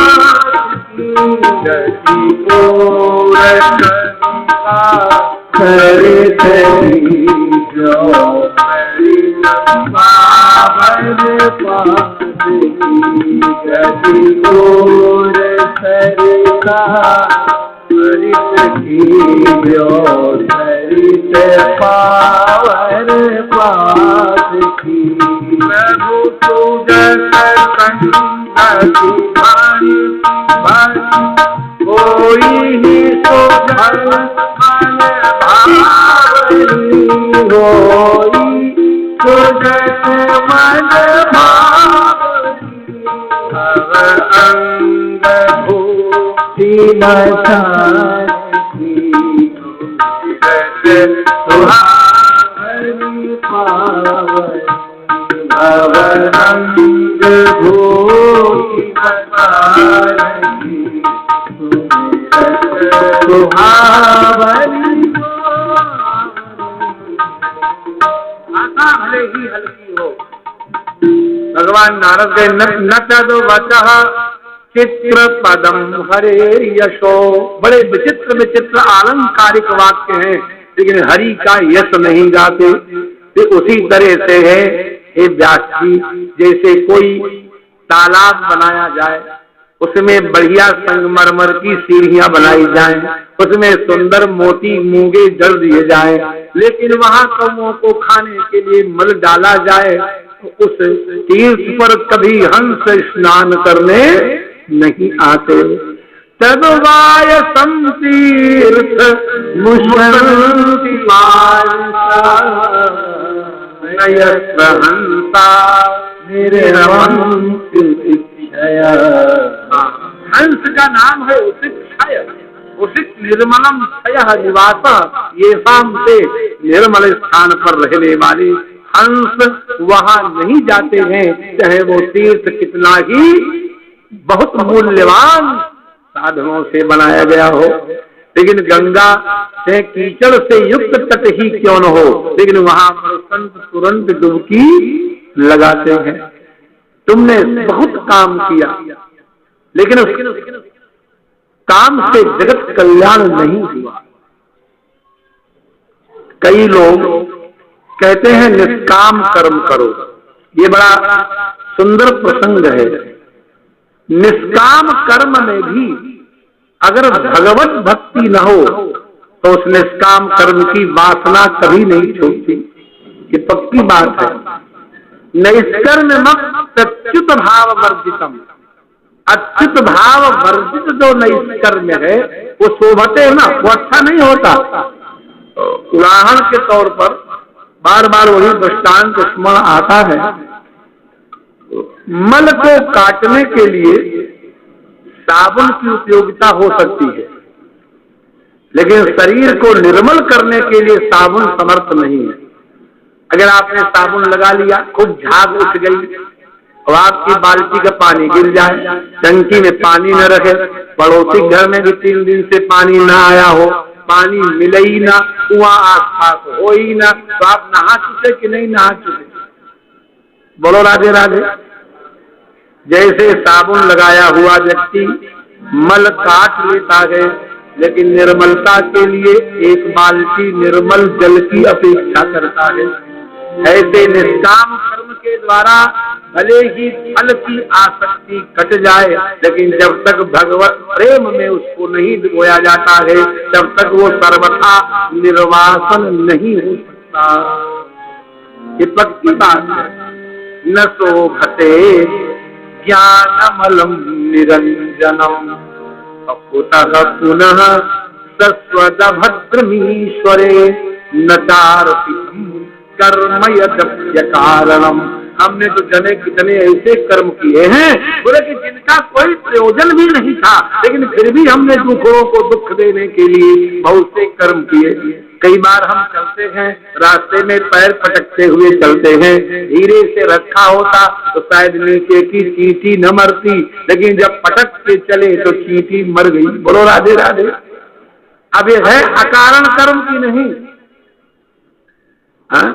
कई बार अकारण कर्म भी हमारे द्वारा बनते हैं, और वो अगर ईश्वर को न अर्पित किए जाए। हरि ही समर्पे बिनु सत्कर्मा, सत्कर्म का सफल तभी प्रयोग माना जाता है जब उसको परमात्मा के चरणों में अर्पित कर दिया। और तुमने तो कर्मकांड की व्याख्या के लिए इतने पुराण लिखे, वेद का विभाग कर दिया, चातुर होकर कर्म करने के लिए। हे वेद व्यास, अब कुछ भगवत चरित्र का निरूपण करो।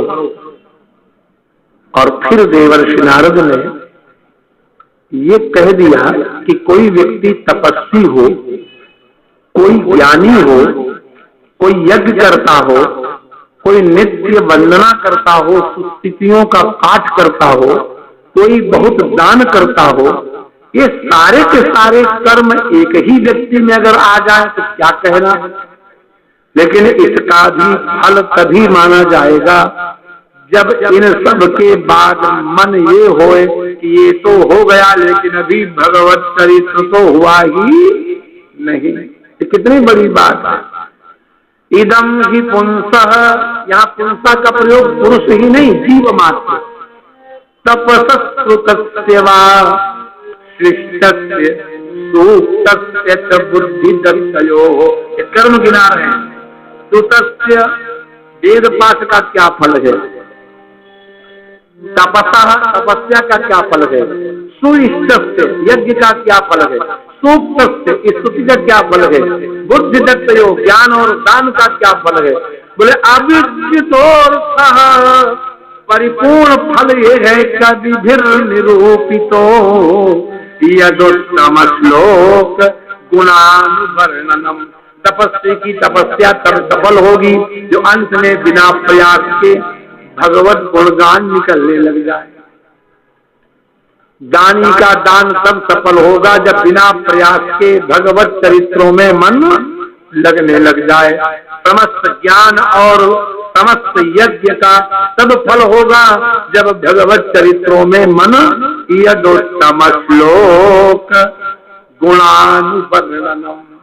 कोई चार व्यक्ति आए, हम बड़े ज्ञानी हैं, बड़े तपस्वी हैं, बड़े वेद पाठी हैं, लेकिन अगर कोई सत्पुरुष आ जाए तो भगवान की कोई लीला श्रवण करने की या श्रवण कराने की इच्छा शुरू हो जाए, समझ लेना हमारे सत्कर्म फलीभूत हो गए। अविच्युतोऽर्थः, अविच्युतोऽर्थः माने संपूर्ण फल, अविच्युत बिल्कुल च्युत नहीं है, संपूर्ण फल मिल गया। किसने कहा? कवि भी, ब्रह्मा ने, सनकादियों ने, देवर्षि नारद आदि ने, शिव शारदा आदि ने। अविच्युतोऽर्थः कविभिर्निरूपितो यदुत्तम श्लोक गुणानुवर्णनम। भगवान के गुणों का वर्णन करने लग जाए, ये सब करने के बाद आनंद हो जाएगा। शंकराचार्य भगवान की एक छोटी सी पुस्तक है, उसका नाम है चरपट मंजरी, दूसरा नाम है मोह मुग्धर। क्या नाम है? मोह मुग्धर। गीता प्रेस की दुकानों में मिलती, 4 पन्ने की है।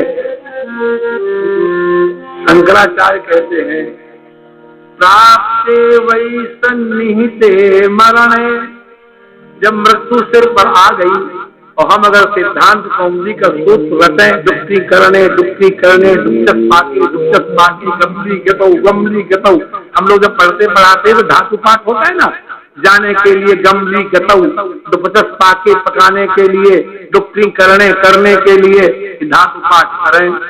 तो भगवान शंकराचार्य कहते हैं दुक्ति करने मतलब एक संस्कृत की धातु है, धातु माने रूप। जैसे करोति, तो करोति में रूट है डुक्री, दू हटा दिया क्री बचा, और क्री से प्रत्यय लाए तो करोति बनेगा, शब्द रचना हो जाएगी। तो जब मृत्यु पास में आती है तो डुक्री करने रक्षा नहीं करता। प्राप्ते वै सन्निहिते मरणे नहीं रक्षति डुक्री करणे, डुक्री करने यह सुरक्षा नहीं करेगा। फिर कौन बचाएगा? भज गोविंदम भज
कितने बसंत बीत गए, कितने शिशिर बीत गए, है कोई हिसाब? दिनमपि रजनी सायं प्रातः शिशिर बसंतौ पुनरायातः। हाँ, बोले कि गच्छति आयु, आयु चली जा रही है, लेकिन तदपि न मुंचति आशा वायु। अभी आशा शेष है, ये हो जाए, ये हो जाए न, अब छोड़ो इसको, इससे काम चलने वाला नहीं है। और ये सिद्धांत नारद जी ने बताकर अपने पूर्व जन्म की कथा सुनाई। कोई लोग, अब कथा की मर्यादा क्षीण हो रही है, तो किसके लिए क्या बोलना चाहिए, इन महापुरुषों के लिए उसमें भी कई बार गलती कर जाते हैं।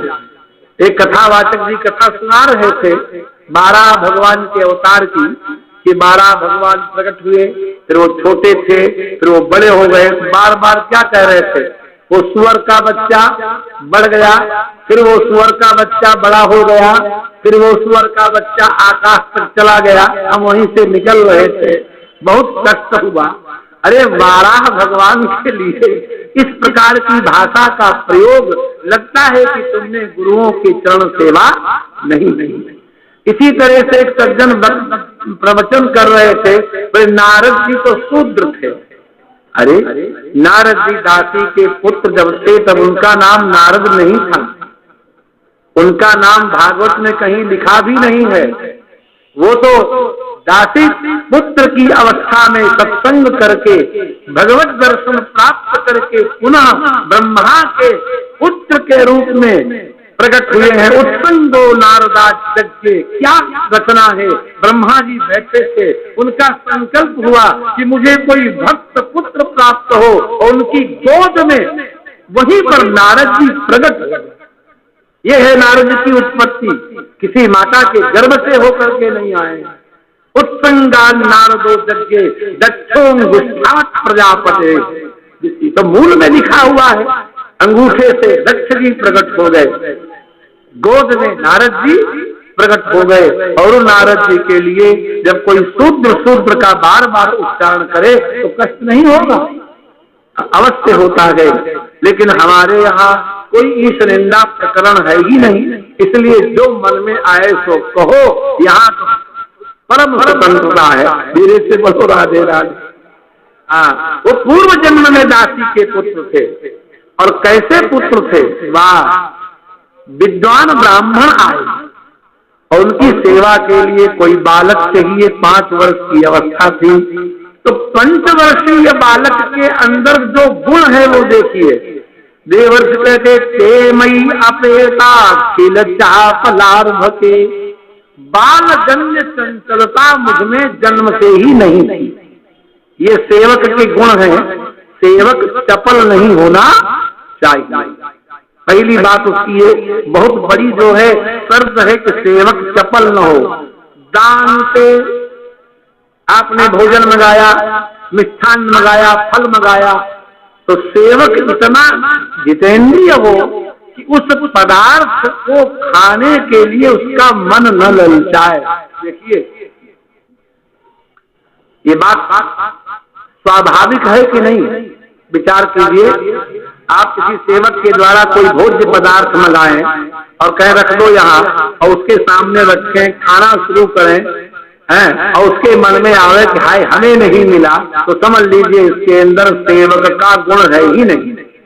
दान तो होना चाहिए, वो उसको मन नहीं चलना चाहिए उसका।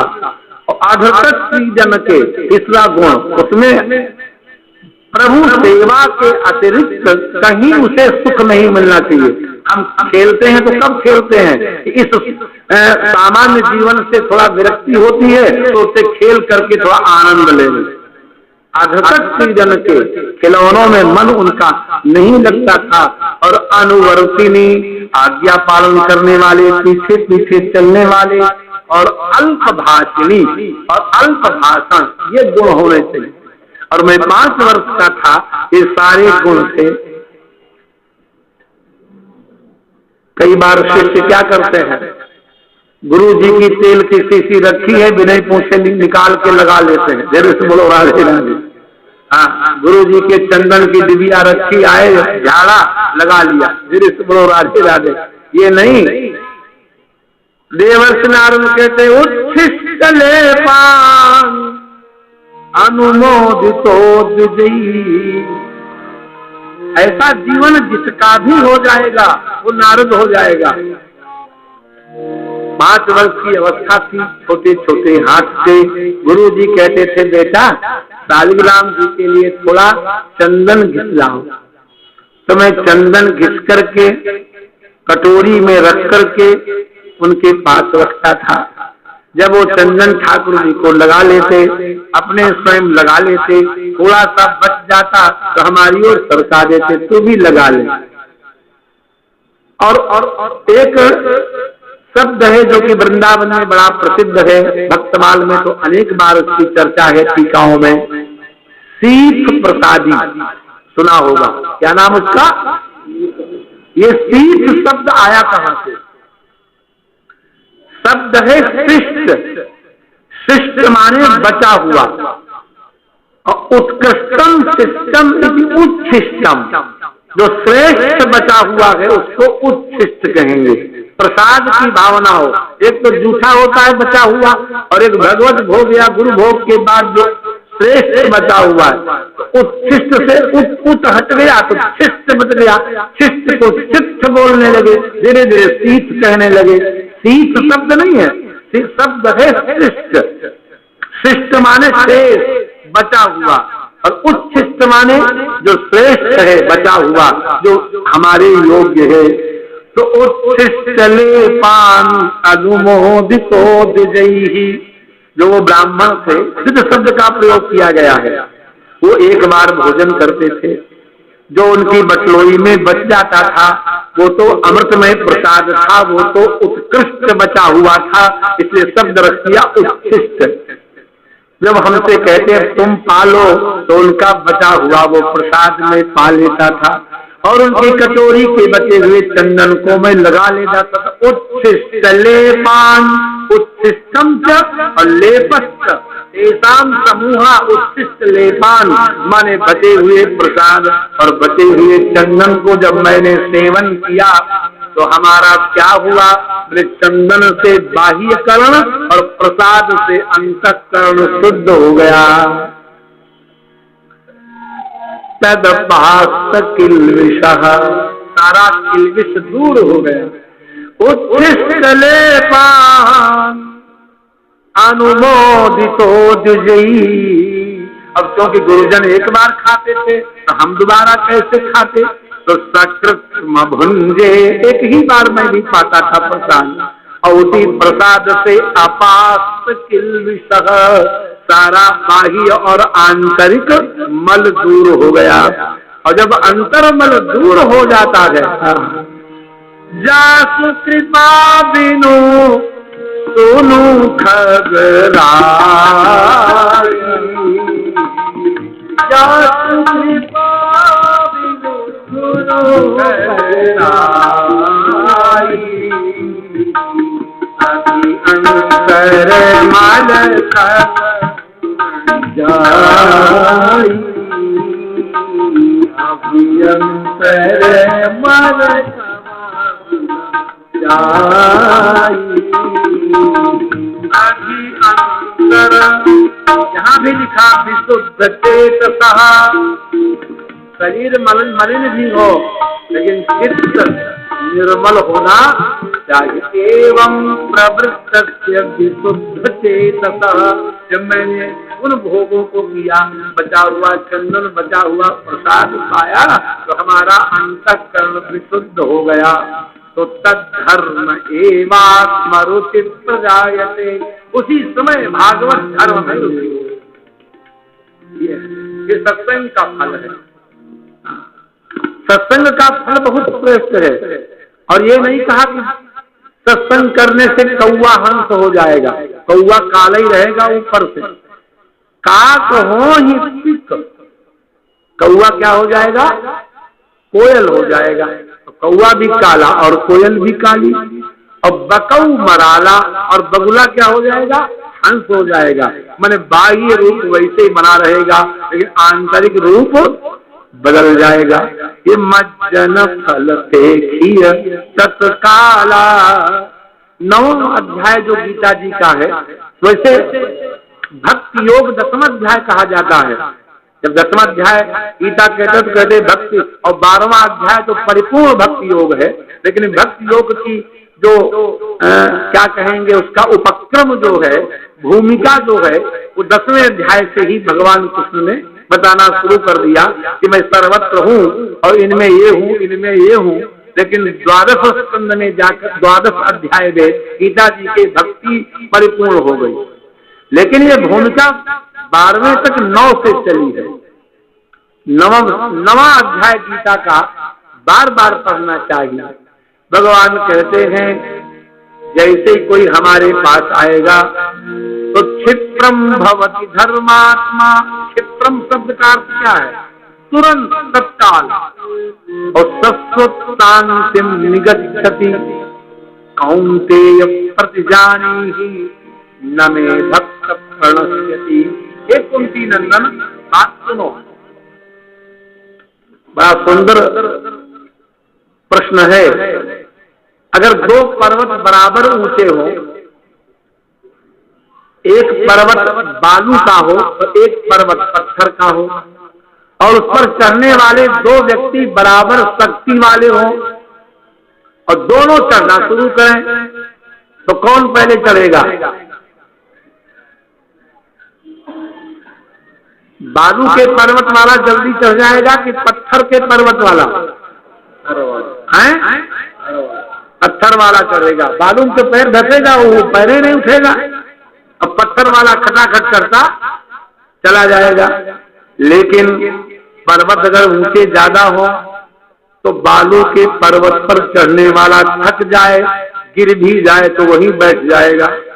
और अगर वो पत्थर के ऋषिकेश के पर्वत पर चढ़ रहा है और चाप चोटी पर पहुंचने से एक पग पहले अगर फिसल जाए तो इस दिल के टुकड़े 1000 हुए, कोई इधर गिरा कोई उधर गिरा, ढूंढना पड़ेगा कि जो चढ़े थे वो कहाँ गए। बोलो राधे राधे। यही संसार है। भौतिक जगत में हम बहुत तेजी से दौड़ते दिखाई पड़ते हैं, यहाँ से वहां पहुंच जाते हैं, लेकिन जब पैर फिसलेगा तो कहीं ढूंढे नहीं मिलेंगे। लेकिन आध्यात्मिक जगत में चाहे हम दासी के पुत्र से शुरू करें, बहुत धीरे धीरे चलें, चाहे हम बर्तन मांज करके चंदन घिस के आगे बढ़ें, लेकिन जहां पर रुकेंगे वहीं से आगे चलेंगे। क्योंकि नमे भक्ता प्रणश्यति, भगवान गारंटी लेते हैं कि मेरे भक्त का पतन नहीं होता। हमारे भक्त का, अर्जुन ने पूछा है कि अगर बीच में शरीर छूट जाए, साधन पूरा न हो पाए और भगवत प्राप्ति न हो पाए तो अप्राप्त योग संसिद्धिम काम गतिम कृष्ण गच्छति, उस सिद्धि को न पाकर किस गति को प्राप्त पाता है वो? तो भगवान कहते हैं ऐसे भक्तों को जो मुझ तक नहीं पहुंच पाते, बीच में रह जाते हैं, तो हम उन्हें क्या करते हैं? बड़े पाप के पुण्य कृताम लोकान, पहले हम उनको दिव्य लोकों में करोड़ों वर्ष तक रहने को देते हैं। उचित शाश्वती ही समा, शाश्वती समा कह करके अनंत काल कह दिया, वहां रहते हैं। और उसके बाद जब वो जन्म लेते हैं तो शुचीनाम श्रीमताम गे योग भ्रष्टो विजायते, तो किसी पवित्र या धनवान के घर में वो जन्म लेता है। अथवा योगिनामेव कुले भवति निर्मले एतद्हि दुर्लभतरम लोके जन्म यदीदृशम, अथवा किसी भक्त योगी के घर में वो जन्म लेता है, भक्त के घर में प्रकट होता है लोक में। ये बड़ा दुर्लभ जन्म माना गया है। हे कुंती नंदन, हमारे भक्त का कभी पतन नहीं होता। ये गारंटी है भगवान की। भजन के क्षेत्र में धीरे धीरे चलने वाला व्यक्ति भी, हाँ, योग आदि के क्षेत्र में कोई चुटकी बजाए, ऐसे संतों को हमने देखा है। अब कहीं नहीं, इसी वृंदावन में देखा है। आप ज्यादा जिद करोगे तो हम आपको भी दिखा देंगे। बोलो राधे राधे। हाँ, और न करोगे तो बहुत अच्छी बात। जो है चुटकी बजाएंगे और आपके सामने सेब तोड़ेंगे, सेब का फल, और उसी फल के बीच से 20 का नोट निकल आएगा और तुम्हारे ऊपर ऐसे घुमाएंगे और लो इसको रख दो तिजोरी में, तुम्हारी तिजोरी भरी रहेगी। अब उनकी तिजोरी जरूर भर जाएगी, आपकी तिजोरी भरे या न भरे। बोलो राधे राधे। सहमत हो कि नहीं? सहमत हो तो ऐसे ऐसे करो। ये योग चमत्कारी दिखता है कि चढ़ता चला जा रहा है, लेकिन जिस दिन इसका पतन होगा उस दिन इसको पता नहीं लगेगा कि हमें कहाँ जाना पड़ेगा। भगवान गीता नहीं कहते भूतान भूते जो यान्ति मद भक्ता यान्ति मामपि। प्रेत पिशाचों की सेवा करने वाले, संसार को आकर्षण करने के लिए कोई बड़ी बड़ी सिद्धियां भले ही चमत्कारी ढंग से दिखा दे, लेकिन उनको कभी भी हमारे धाम की प्राप्ति नहीं हो सकती। वो तो भूत प्रेतों के लोक में जाके रहते हैं, लेकिन मद भक्ता यान्ति मामपि, लेकिन जो हमारे भक्त हैं वो तो सीधे हमारे ही पास आते हैं। तो जल्दी चलना ठीक नहीं है, धीरे धीरे चलें। तो कर बंदगी और भजन धीरे धीरे, मिलेगी प्रभु की शरण धीरे धीरे। दमन इंद्रियों का तो करता चला जा, तो जब दमन इंद्रियों का करता चला जाएगा तो काबू में आएगा मन धीरे धीरे। नदी का पानी शरद ऋतु में धीरे धीरे सूखता है कि जल्दी सूख जाता है। जो ये कहते हैं कि हम 10 वर्ष के बाद वैराग्य ले लेंगे या 5 वर्ष के बाद हम वैराग्य ले लेंगे या ये काम करने के बाद हम वैराग्य ले लेंगे, जिस दिन उनका काम पूर्ण हो जाए उस दिन पूछ लेना वैराग्य ले रहे हैं कि नहीं ले रहे हैं। ऐसा हो ही नहीं सकता, धीरे धीरे होता है। रस रस सूख सरित सर पानी, ममता त्याग करें जिन ज्ञानी। ममता का त्याग धीरे धीरे होता है। पहले 1 को छोड़ो, फिर 2 को छोड़ो, फिर 3 को छोड़ो। हाँ, जब 1 कुर्ता रह जाएगा तो उससे भी वैराग्य हो जाएगा, लेकिन जिसके पास 100 कुर्ते हैं वो एक ही दिन में नहीं छूट सकते। रस रस सूख, कैसे सूखता है? रस रस पानी, ममता त्याग और जब बहुत ज्यादा जब तक रहेगा तब तक तो ऐसे रेलवे स्टेशन पर अगर कोई उतरे जहाँ कुली न हो या कुलियों की हड़ताल हो तो आपके पास 10 सामान हो, कितने सामान हो, तो क्या आपका मत है? एक सामान लेके चले आओगे न वहीं छोड़ दोगे कि 10 बार चक्कर लगाओगे प्लेटफार्म से और सड़क का? नहीं आई बात समझ में? जिसके पास सामान ज्यादा होगा उसको लेने के लिए दोबारा आना पड़ेगा। इसी तरह संसार में जिसने बहुत सामान इकट्ठा किया है, चलते समय उसको दिखाई पड़ेगा ये पेटी रह गई, ये घर रह गया, ये पत्नी रह गई, ये पुत्र रह गया, तो उसको लेने के लिए दोबारा आना पड़ेगा। सफर अपना आसान करता चला तो छूटेगा आवाज धीरे धीरे। सनई सनई भवति सनई कंथा सनई पंथा सनई पर्वत लंघनम सनैर्वित्तम सनैर्विद्या एते पंच सनई सनई। इसलिए देवर्षि नारद कहते हैं कि हमने जो है, अरे समय तो होने को आ गया, 15 मिनट रह गए, हम तो समझ गए बहुत समय। धीरे से बोलो राधे राधे। और देवर्षि नारद कहते हैं तत्रान्वहं कृष्ण कथा प्रगायता। वो जो ब्राह्मण आए थे हमारे गांव में, वो रोज सायंकाल भगवत कथा किया करते थे। तो अनुग्रहेणा, मैं सेवक था, मुझे अपना काम करना चाहिए था, लेकिन उनके अनुग्रह से मैं उन कथाओं को सुनने लगा। अनुग्रहेणास्तृणवं मनोहरा श्रद्धयामे नुपदं विष्णुवतः प्रिय श्रवस्यंग ममा भवत्। तो ये भगवान का एक नाम है प्रिय श्रवा। प्रियाणि श्रवांश यस्य सह प्रिय श्रवाः, जिसको श्रव माने उनका कीर्ति उनकी बहुत प्रिय है।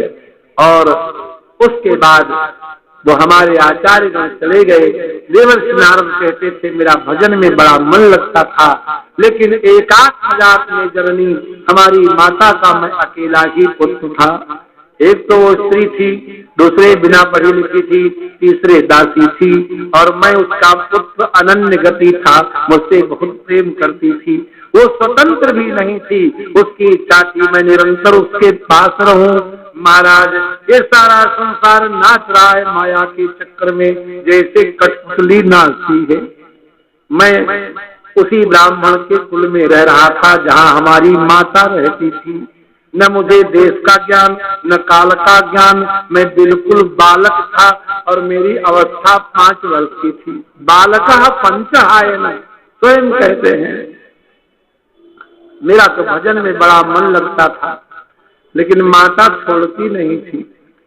सो एक दिन की बात, माता अपने स्वामी की गाय दोहने के लिए गई थी। रास्ते में देख नहीं पाई, एक सर्प था। सर्प स्पर्श कर गया उसके पैर को, और सर्पो दशत सदा सृष्टः काल प्रेरितः, काल से प्रेरित होकर के सर्प ने डस लिया। अब बोलो 5 वर्ष के बालक की माता अगर मृत्यु को प्राप्त हो जाए तो रोवे कि भगवान को धन्यवाद कहे। यही तो बात है। जोई जोई मियाँ मरे सोई सोई सलाम छूटे, धीरे से बोलो राधे राधे। हाँ, जितना बंधन है वो कर्तव्य मात्र है। जैसे ही मेरी माँ की खबर मुझे मिली, अजय 5 वर्ष का बालक क्या उसका संस्कार करेगा, गांव वाले करेंगे, इसका स्वामी करेगा। तदा तदहनी सस्य भक्तानां सम अधीक्षतः अनुग्रहम मन्यमानः। ये बुद्धि किसकी आएगी? माँ मर जाए और पुत्र भगवान की कृपा समझे कि वाह प्रभु थैंक यू वेरी मच, लो ये भी रस्सी कट गई, ये भी बंधन कट गया। ये विवेक आ गया। अस विवेक जब जय विधाता, तब तज दोष गुण ही मनुराता। सारे के सारे कर्म फिर गुणमय प्रतीत होंगे, भगवान को कोई शिकायत नहीं करेगा। भक्त की सबसे पहली शर्त है कि भक्त को शिकायत नहीं होती। 3 ही तो मार्ग है, ज्ञानी को गैर न हो, भक्त को शिकायत न हो, और कर्म छोटा बड़ा न हो। समझ लेना कि हम अच्छे मार्ग हैं। सज्जनों, देवर्षि नारद जो कि पहले दासी पुत्र थे, घर छोड़ करके चले गए। वहां पर उनको भगवत दर्शन हुआ, लेकिन वो दर्शन शाश्वत नहीं था। अब जरा विचार किया जाए, साधन के मार्ग पर चलने वाले लोग सोचें कि जो बालक माता के मृत्यु पर भगवान को धन्यवाद करता है, अनुग्रह मानता है, उस बालक को एक बार दर्शन देके आकाशवाणी होती है कि अभी तुम्हारा कपैलापन मल पूरी तरह से धुला नहीं है। अभिपक्व कषायाणाम दुर्दर्शो हम कुयोगी नाम। तुम अभी योगी नहीं हो, तुम कुयोगी हो। अब सोचिए आप, इससे सिद्ध होता है कि पूर्ण निर्मल होने के लिए बहुत ज्यादा बहुनाम जन्मनामन्ते ज्ञानवान माम प्रपद्यते। क्या कहना चाहते हैं? बड़े बड़े ज्ञानी अनेक जन्म के लेने के बाद अंतिम जन्म में कभी कोई मेरे पास आता है, बहुत कठिन है। और भगवान नारद ने जब आकाशवाणी सुनी कि अब तुम काल की प्रतीक्षा करो, काल की प्रतीक्षा करने लगा।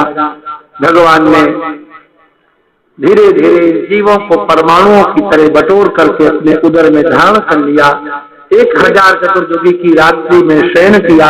उसके बाद जब प्रभु सृष्टि करना का संकल्प करते हैं तो उसकी नाभि से कमल हुआ, उस कमल में ब्रह्मा हुए और ब्रह्मा के मरीचि मिश्रा ऋषय मरीचि आदि ऋषि प्रकट हुए और प्राणे जो हंस जग गिरे।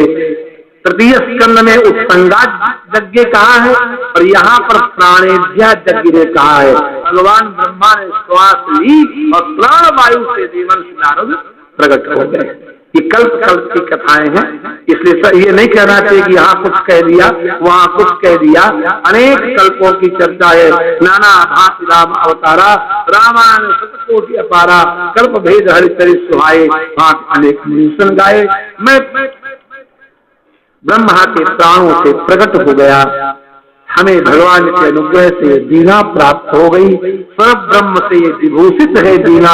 मैं इसको गाता हुआ इसको बजाता हुआ मूर्छयित्वा हरि कथाम गाय मानस चराम में हम मैं विचरण करता रहता हूँ। हे वेद व्यास तुम मुझे देखो और उसके बाद तुम जो है भगवत भक्ति का प्रयास करो। ये कहकर के देवर्षि नारद वहां से चले गए। वेद व्यास सम्याप्रास आश्रम में समाधि लगा करके बैठ गए। अब भागवत की कथा कैसे प्रकट हुई और किस प्रकार से सुखदेव भगवान को मिली, महाभारत के कुछ चरित्रों का स्पर्श करते हुए भगवान सुखदेव आगमन पर्यंत कम से कम कल प्रातः काल 9:30 से 12 बजे तक का सत्र है। आप लोगों के चरणों में निवेदन है अधिक से अधिक दर्शन देंगे, बड़ी प्रीति होती है। 2 बार भगवान नाम लेंगे, उसके बाद आरती और प्रसाद लेकर